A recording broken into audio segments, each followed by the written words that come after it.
And good morning. I don't know about y'all, but I'm ready for some medicine. I'm ready for some medicine. Today's prescription comes from Proverbs chapter 19, verse 19. Proverbs chapter 19, verse 19. And I'm telling y'all, I'm just thinking about this morning. Wait till I get to it. Proverbs 19:19 says this: a person with intense anger bears the penalty.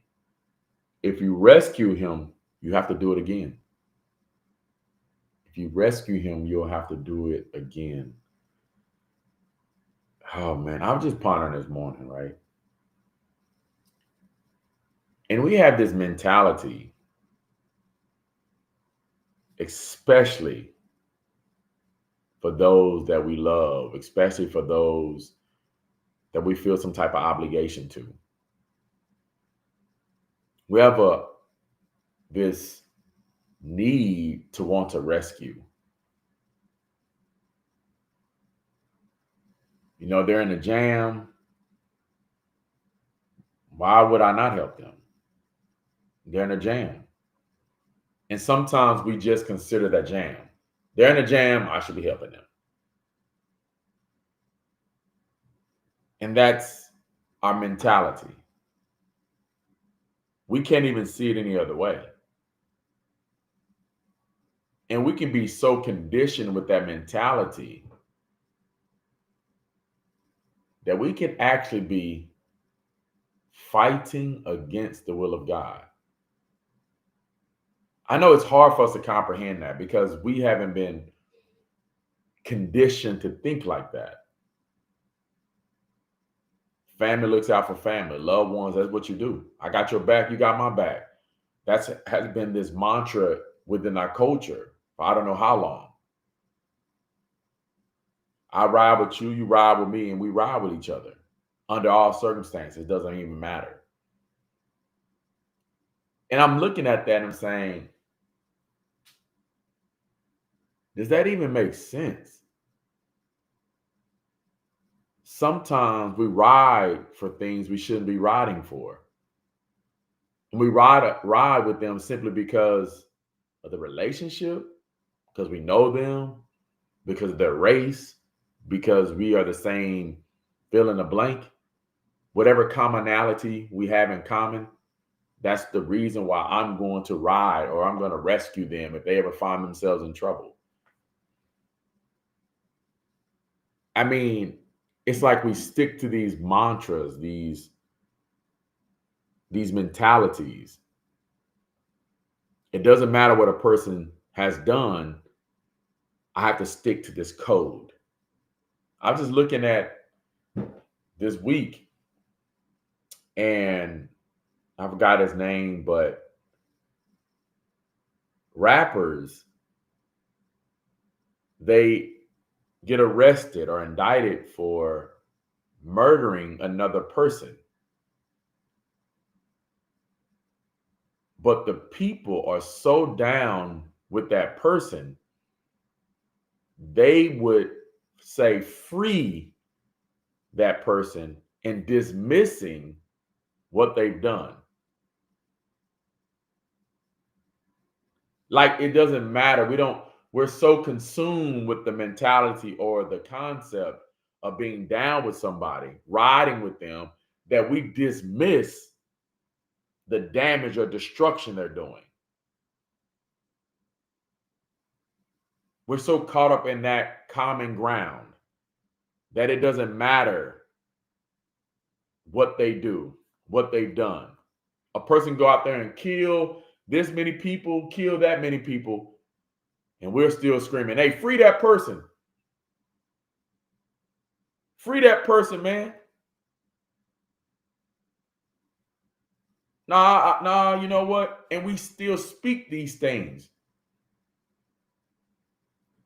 And I'm just thinking of like for our morning medicine,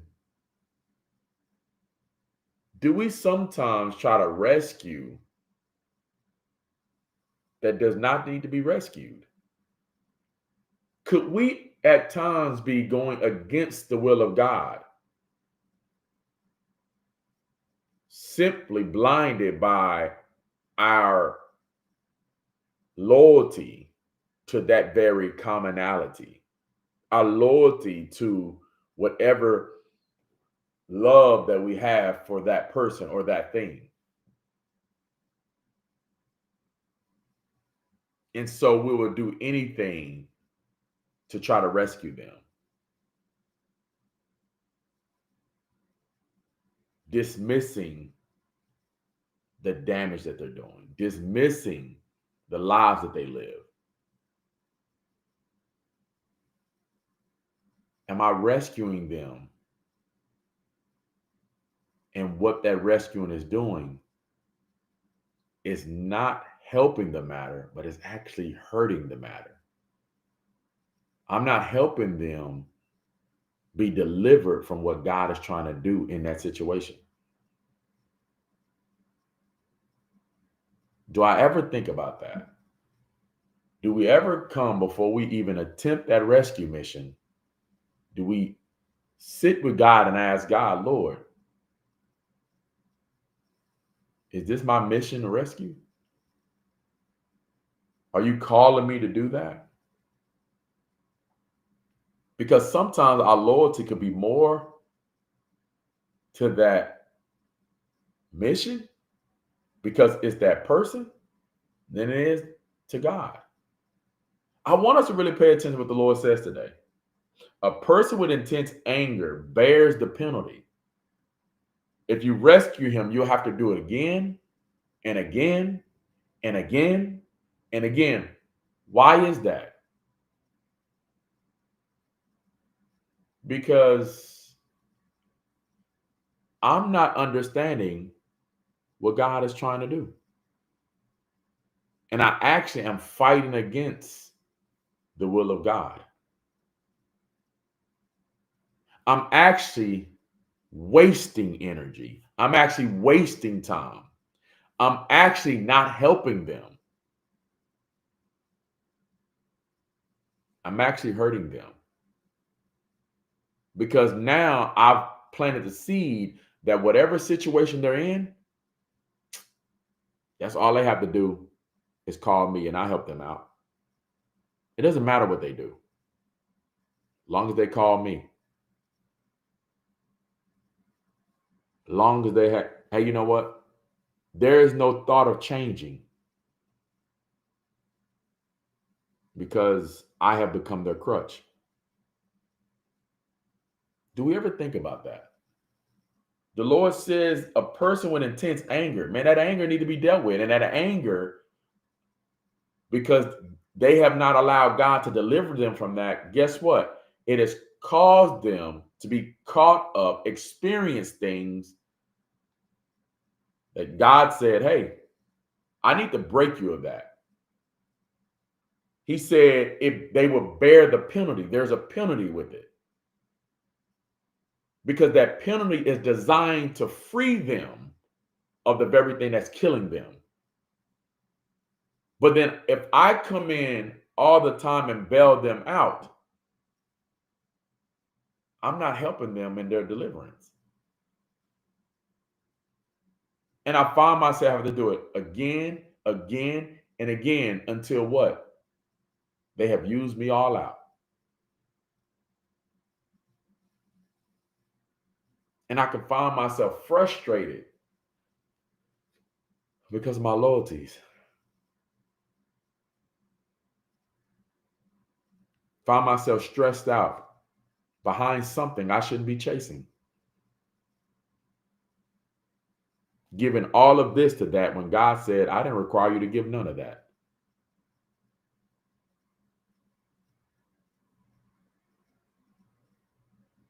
Will I be accepting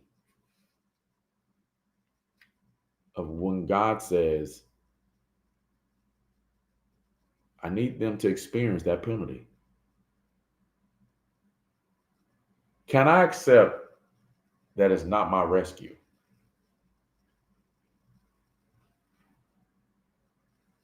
I'm just saying for our morning medicine, I was thinking about that this morning. And it's a real battle. It's a real battle for a parent to their child, a brother to brother, sister, whatever family relationship, a homeboy, whatever commonality that we have, that common ground of loyalty. But what if the best thing for them is for me not to help them in that? We all see the issue. We all see the problem. But will I allow God to address it the way that He is calling to address it, the way He wants to address it?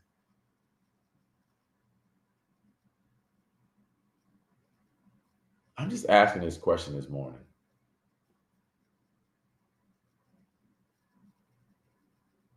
Because what if the grace of God is for them to go through? What if the greatest blessing is not in you helping them, but in you releasing them and giving it over to God and praying for them as God shows them? And you know what? Sometimes the reality of it, we can't handle it if they get upset at us. We don't want them to experience that. Because sometimes we tell them no. I've told people no, and they went off on me, cussed me out, and all these things. And sometimes you may be afraid to go through that. But we have to have the mentality that if that's what it takes for you to be rescued, then I'm willing to go through that. But I'm not going to be your rescue mission because only Jesus can truly do that. I'm just saying for our morning medicine, something to think about. Something to think about. Because we put in the situations and we sometimes can think that's our mission to rescue. And we'll find ourselves expending everything within us, rather be internal and external, resources, everything, because we don't want them, because there's love we have for them. But what if the true love for them is to allow God's will to be done?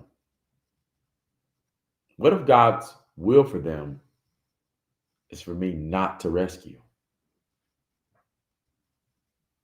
Have we ever considered that?